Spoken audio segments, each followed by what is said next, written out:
Rob, we've been having conversations about the draft. We're less than 24 hours away. And this is like my final thought because you and I mean, we'll do one more, an hour tomorrow. That's right. Make Don't sure forget, we will be on from 4 to 5 Pacific time, but 7 to 8 Eastern time tomorrow. My final thought, and we were talking about this with Bo even not too long ago, just with Shedeur. I've been really thinking about it. Sometimes things just, to me, it happens all the time in sports.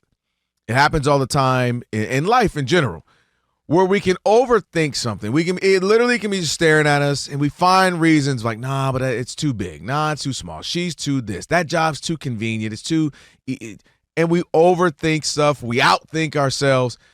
And Bo, you can jump on this. Monty, you can jump in on this as well. Just maybe it's just me. Maybe I'm biased. Maybe I just like the Sanders family, or maybe I just like the fact that Shedeur did something which was out of the norm. He and Travis Hunter, they both said, hey, we're going to go to Jackson State, a historically black college university. We're going to pub that, make it, get some love, some publicity. We're going to ball out.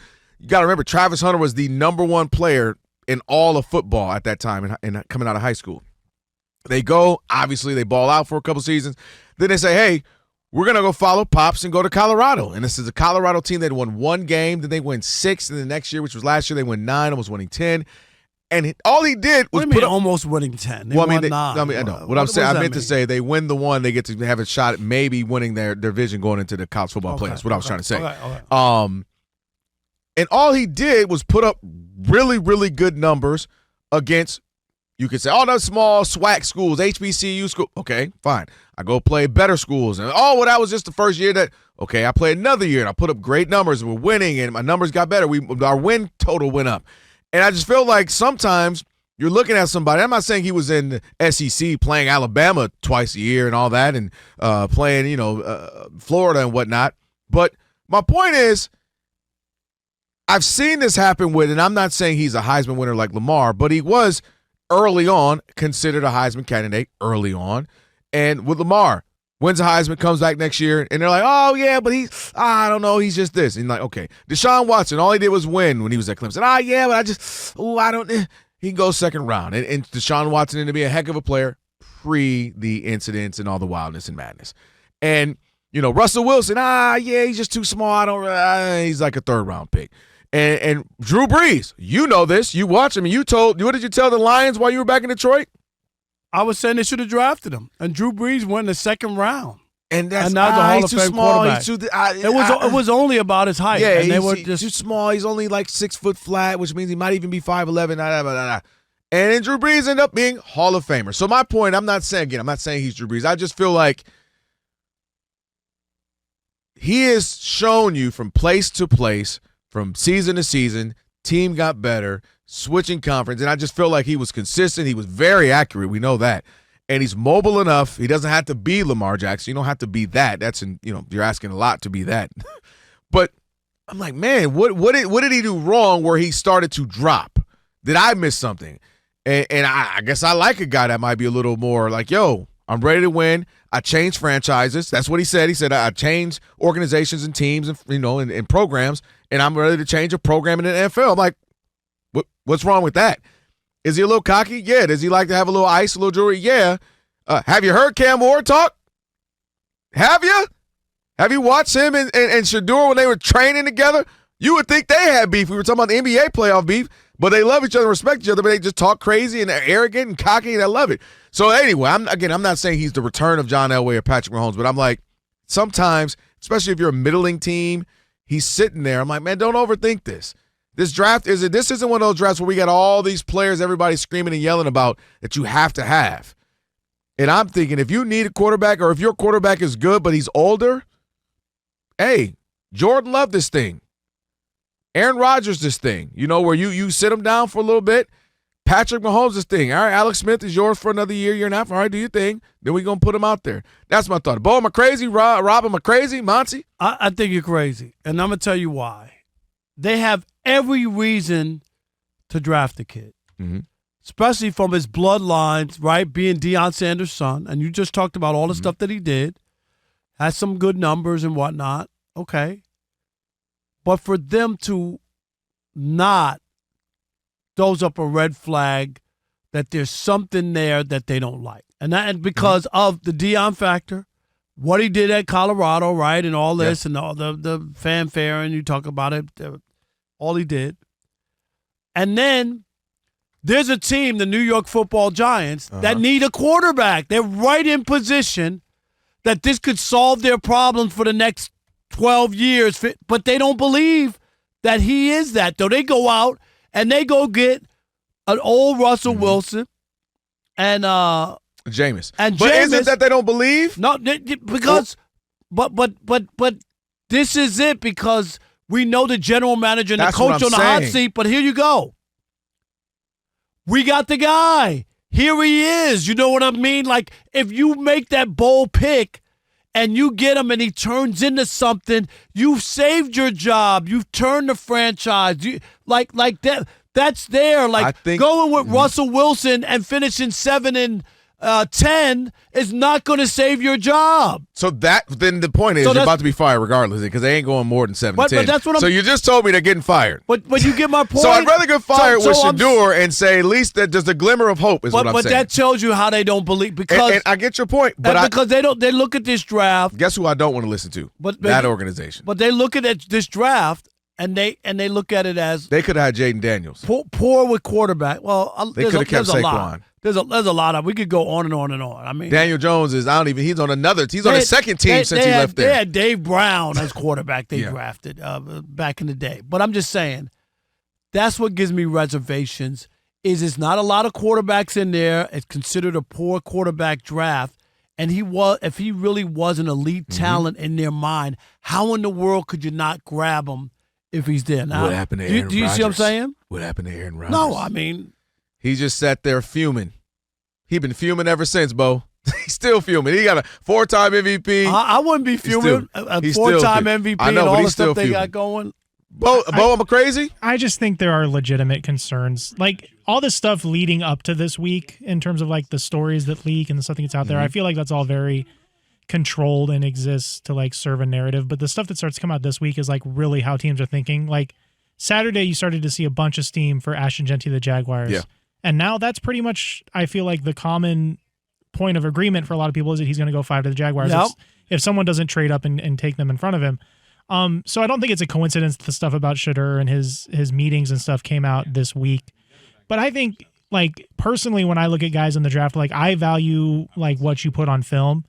And really, like, he doesn't throw with anticipation. Like, that's the thing that everybody says he does, but when you watch, he doesn't really do that.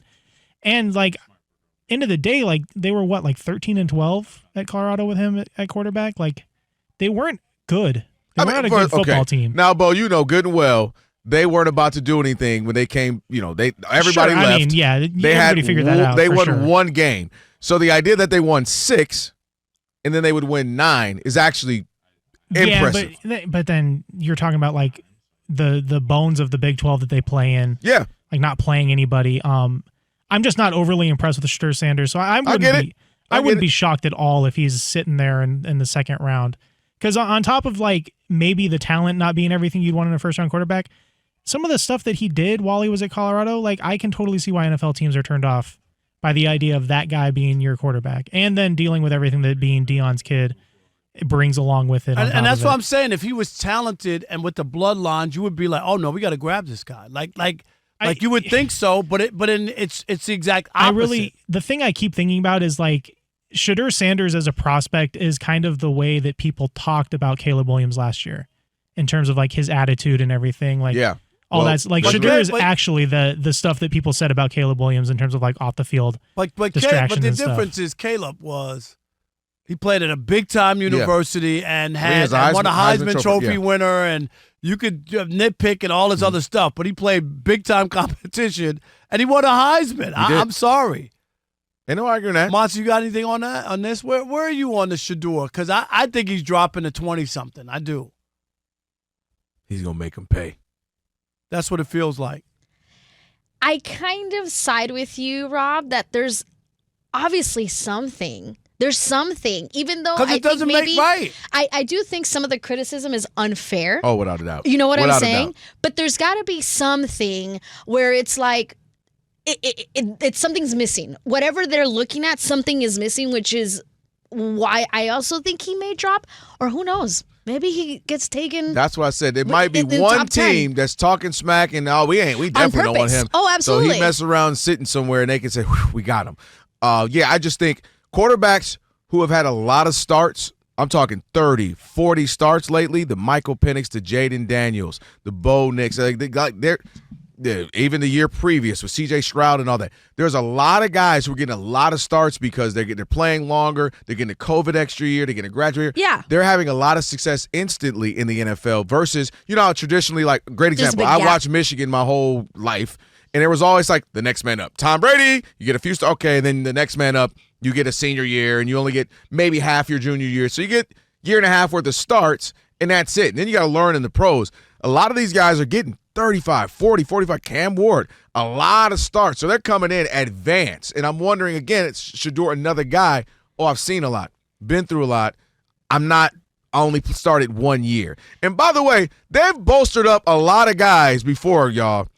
Like that we've seen that, look at this guy. He's the one out of the blue. We're like, wait, who? They have Blake Bortles, who? My other Blake question. Bortles! I'm looking at you. My other question, even though we have seen like these cocky, arrogant types before, he's not the first and he won't be the last, No, right? not at all. At all. But I didn't even bring that into my conversation. You I did not. You did not. And I feel he's not the first, he won't be the last. Even though he is tied to his great father, I wonder if like the locker room or the team, if let's say they're like an older NFL team, if they're like, I don't want this young guy coming in and being all cocky. I wonder if that's a conversation that's being had. I think people might be surprised how older dudes are like, young boy, I like the swag, I like the confidence because we need that better than you coming in being timid, and especially if you're playing well. Obviously, winning cures all, or at least if you're balling. Maybe you can't win every game, but if you're balling, that cures all as well. Oh yeah.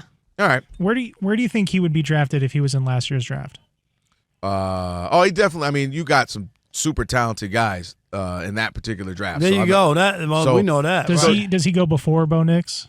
No. No, I don't. I don't wouldn't think so either. I don't think so. No, Bo, especially because Bo in the offense, what they were able to do. No, and that does play a role in every draft at every position where you are just that great running back and there's not a bunch, or you're that star receiver. Not. Cornerback, that happens a lot of times. You're just the best DB and there's not that many, so we got to get you higher because we need you. So I do think he's benefiting from the fact that there's only 2.5 quarterbacks we hear about, Dart being the 0.5. But you still would think that he would be drafted higher just because of his profile, the lack of quarterbacks, and the idea that teams need quarterbacks. Like half the league would give away, would get a new quarterback if they could improve their situation. Half the teams. I just think it's interesting that the longer the draft process has gone on, the more Shedeur has started to fall down boards. Right. He was a top 3 pick before the season ended, right? Right. They got 2 guys that are for sure going in the top 5. Giants Him and shocked Travis me, Hunter. and they draft him. I'd fall over. I would. I would literally, because remember I even said to you, he just doesn't feel like a Giants pick to me. I think like the Giants, having had success with great defensive linemen, I could see them going Carter, and even Lawrence Taylor being an outside linebacker, but just defensive forces, I could see them just saying, we're going to go with what we know has worked historically. And then Russell Wilson, you can sell to the fans as, look, guys, we got a pro. Look, he knows what he's doing. He's a veteran. Gee golly shucks. Go Giants. Giants were so bad last year. And be 5-12, and I might be giving them a couple. No.